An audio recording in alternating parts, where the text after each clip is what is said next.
Hi అండి, అందరికీ నమస్కారం. Welcome to my channel. ఈ వీడియోలో ఏపీ ప్రభుత్వ ఉద్యోగులకు జీతాల పెంపు 20% సమానమైన అదనపు పే కాంపోనెంట్ అంటూ అప్డేట్ రావడం జరిగింది. సో దీనికి సంబంధించిన పూర్తి వివరాలు ఈ వీడియోలో తెలుసుకుందాము. వీడియో అయితే ఎక్కడే కానీ స్కిప్ చేయకుండా ఎండ్ వరకు చూసేటప్పుడే ఇన్ఫర్మేషన్ పూర్తిగా అర్థమవుతుంది. అలాగే వీడియో చూస్తున్న ప్రతి ఒక్కరు వీడియోకి లైక్ చేయండి ఫ్రెండ్స్. ఈ వీడియోని తోటి ఉద్యోగ పెన్షన్ మిత్రులతో అయితే షేర్ చేయండి. కొత్తగా మన ఛానల్ని చూస్తున్న వారు ఇంకా ఎవరైనా సబ్స్క్రైబ్ చేసుకోకపోతే వెంటనే మన ఛానల్ అయితే సబ్స్క్రైబ్ చేసుకోండి. సబ్స్క్రైబ్ చేసుకోవడం వల్ల నేను చేసే ప్రతి ఒక్క వీడియో మీ వరకు రీచ్ అవుతుంది. ఇక ఆలస్యం చేయకుండా వివరాల్లోకి అయితే వెళ్ళిపోదాము. ఫ్రెండ్స్, ఇక విషయానికి వచ్చినట్లయితే ఆంధ్రప్రదేశ్ రాష్ట్ర ప్రభుత్వం గ్రామీణ ఆర్థిక వ్యవస్థకు వెన్నెముకగా నిలుస్తున్న సహకార రంగాన్ని బలోపేతం చేయడమే కాకుండా అందులో పనిచేస్తున్నటువంటి ఉద్యోగుల సంక్షేమానికి పెద్దపీట వేస్తూ ఒక చారిత్రాత్మకమైన మరియు అత్యంత కీలకమైన నిర్ణయం తీసుకుంది. ప్రాథమిక వ్యవసాయ సహకారాల సంఘాల అంటే పిఏసిఎస్ ఫ్యాక్స్లోని నిరంతరం శ్రమిస్తున్న రెగ్యులర్ ఉద్యోగుల చిరకాల వాంఛైనటువంటి వేతన పెంపుకు ప్రభుత్వం అధికారికంగా అనుమతిని మంజూరు చేసింది. ఈ నిర్ణయం వల్ల రాష్ట్రంలో ఉన్నటువంటి వేలాది మంది ఫ్యాక్స్ పిఏసిఎస్ ఉద్యోగులు కుటుంబాల్లో అయితే కొత్త వెలుగులు నిండనున్నాయి.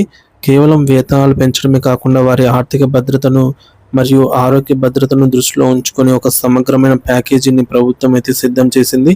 గత కొంతకాలంగా ఫ్యాక్స్ ఉద్యోగులు ఎదుర్కొంటున్న ప్రధాన సమస్యలైనటువంటి ఇంటి అద్దె భత్యము, హెచ్ఆర్ఏ మరియు ఇతర సర్వీస్ నిబంధనల పరిష్కారం కోసం ప్రభుత్వం ఒక ఉన్నత స్థాయి హై లెవెల్ కమిటీని ఏర్పాటు చేసిన సంగతి తెలిసిందే.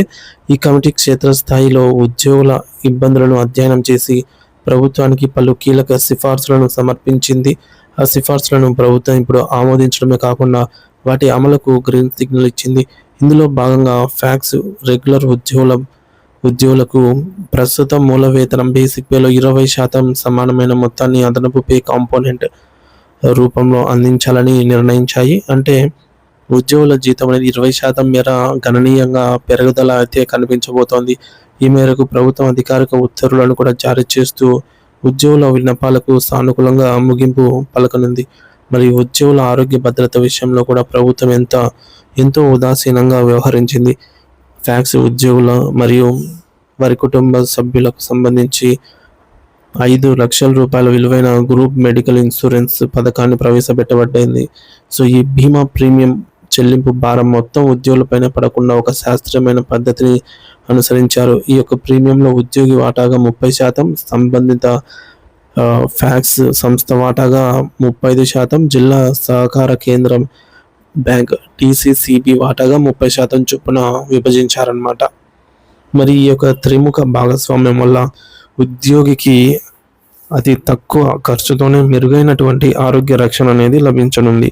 అత్యవసర సమయాల్లో వైద్య ఖర్చుల కోసం ఇతరులపైన ఆధారపడాల్సిన అవసరం లేకుండా ఈ పథకం భరోసానిస్తుంది. ఈ యొక్క ఆర్థిక ప్రయోజనాల అమలుకు సంబంధించి నిధుల సేకరణ గురించి కూడా ఉత్తర్వులలో స్పష్టతనిచ్చారు. ఫ్యాక్స్ సంస్థలు తాము చేపడుతున్నటువంటి రుణ మరియు రుణేతర కార్యక్రమాల ద్వారా ఆర్జించే సొంత నిధుల నుంచి మాత్రమే ఉద్యోగుల వేతనాల పెంపు మరియు ఇతర ప్రయోజనాలను కూడా సమర్థవంతంగా నడుస్తున్న సంఘాలు ఖర్చును భరించాల్సి ఉంటుంది. అంటే లాభాల్లో ఉన్న మరియు సమర్థవంతంగా నడుస్తున్న సంఘాలు తమ ఉద్యోగులను మెరుగ్గా చూసుకునేటటువంటి అవకాశం అనేది కలుగుతుంది. ఈ ప్రయోజనాలన్నీ కూడా ఈ నెల 1వ తేదీ నుంచే రెగ్యులర్ ఉద్యోగులకు వర్తింపచేయాలని ప్రభుత్వం ఆదేశించింది.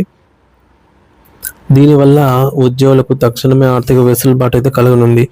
రాష్ట్ర స్థాయిలో దీనిని పర్యవేక్షించడానికి ఈఆర్పి మరియు హెచ్ఆర్ఎంఎస్ డేటా అధికారికంగా ఒక సాధికార కమిటీ ఎంపవర్డ్ కమిటీ నియమించబడుతుంది. ఇది ఎటువంటి అక్రమాలు జరగకుండా లబ్ధిదారులను ఖరారు చేస్తుందన్నమాట. అయితే ఈ యొక్క వేతన పెంపు విషయంలో ప్రభుత్వం ఒక సాంకేతిక నిబంధనను పెట్టింది. పెంచిన 20% అదనపు పే కాంపోనెంట్ను ఉద్యోగి యొక్క అసలు మూల వేతనంలో కలపకూడదని, సో దానిని ఒక ప్రత్యేక విభాగంగానే పరిగణించాలని ఉత్తర్వులలో స్పష్టం చేశారు.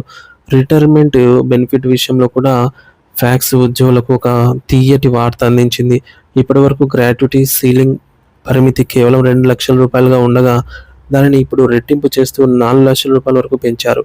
దీనివల్ల పదవి విరమణ చేసిన తర్వాత ఉద్యోగులకు అందే ఆర్థిక మొత్తం గణనీయంగా పెరుగుతుంది. మే నెల నుంచి ఈ ఈఆర్పిలోని హెచ్ఆర్ఎంఎస్ మాడ్యూల్ ద్వారా ఈ యొక్క ఆర్థిక సంక్షేమ అంశాలన్నీ కూడా ఆటోమేటిక్ పద్ధతిలో అమలు చేయబడతాయి. కానీ ఈ ప్రయోజనాలను పొందటానికి సంఘాలకు కొన్ని కఠినమైన నిబంధనలు కూడా వర్తిస్తాయి. ఏ ఫ్యాక్స్ సంస్థ అయినా సరే ప్రభుత్వ నిబంధనలను పాటించకపోయినా లేదా ఆర్థిక క్రమశిక్షణ తప్పినా ఆ సంస్థలోని ఉద్యోగులకు ఈ వేతన పెంపు, గ్రాట్యుటీ పెంపు మరియు మెడికల్ ఇన్సూరెన్స్ వంటి ప్రయోజనాలు పొందే అర్హత అనేది ఉండదు.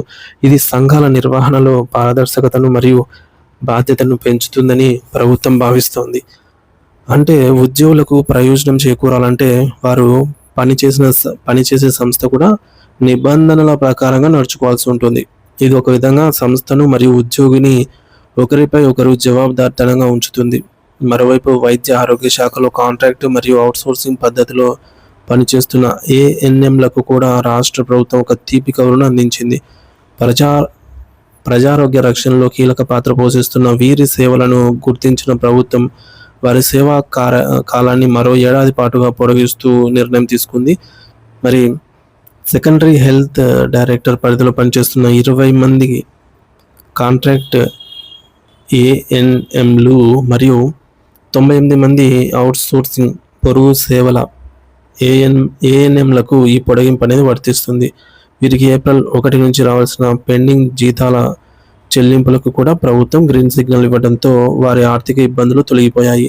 క్షేత్రస్థాయిలో ప్రజలకు వైద్య సేవలు అందించే ఈ సిబ్బందికి ప్రభుత్వం ఇచ్చిన ఈ భరోసా వారిలో కొత్త ఉత్సాహాన్ని అయితే నింపింది అని తెలుస్తోంది.